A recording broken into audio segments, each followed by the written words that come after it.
हर हर महादेव दोस्तों, स्वागत है आपका हमारे YouTube चैनल पर।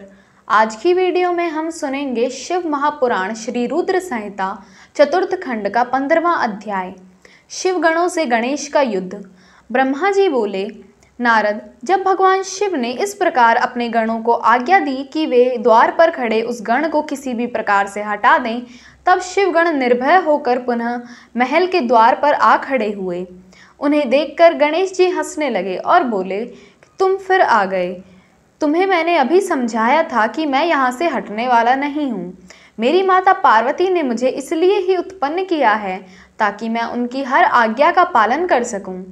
मेरे लिए उनकी आज्ञा ही सर्वश्रेष्ठ है, उनकी अवज्ञा मेरे वश में नहीं है। तुम ऐसे ही बार बार मुझे परेशान करने के लिए आ रहे हो। तब शिवगण बोले, अरे मूर्ख, अब की बार हम तुमसे विनम्रता से कहने नहीं आए हैं, क्योंकि लातों के भूत बातों से नहीं मानते। अब हम तुम्हें तुम्हारी दृढ़ता के लिए दंड देने आए हैं। यह कहकर सभी शिवगण, जो कि विभिन्न प्रकार के आयुधों से विभूषित थे, गणेश पर टूट पड़े।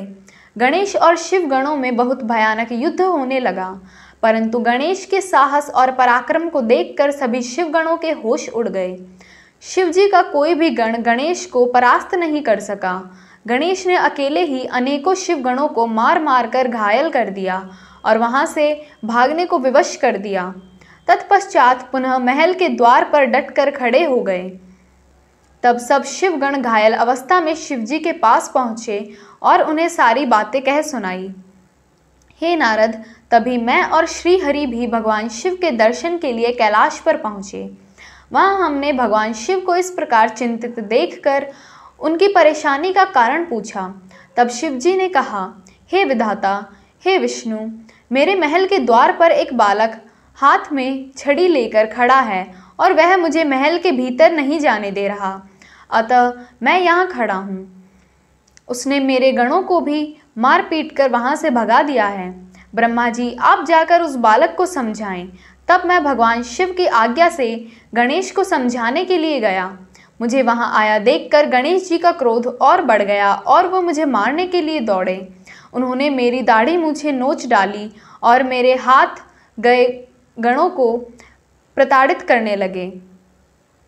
यह देखकर मैं वहां से लौट आया। भगवान शिव को मैंने सारी घटना बता दी। यह सुनकर उन्हें बहुत क्रोध आया। तब शिवजी ने इंद्र सहित सभी देवताओं, भूत प्रेतों को गणेश जी के द्वार से हटने के लिए भेजा, परंतु यह सब व्यर्थ हो गया।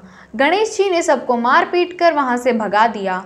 उस छोटे से बालक ने देवताओं की विशाल सेना के छक्के छुड़ाकर रख दिए। जब इस सब बात की सूचना महादेव जी को मिली तो वे बहुत क्रोधित हुए और स्वयं ही गणेश को दंडित करने के लिए चल दिए। ओम नमः शिवाय।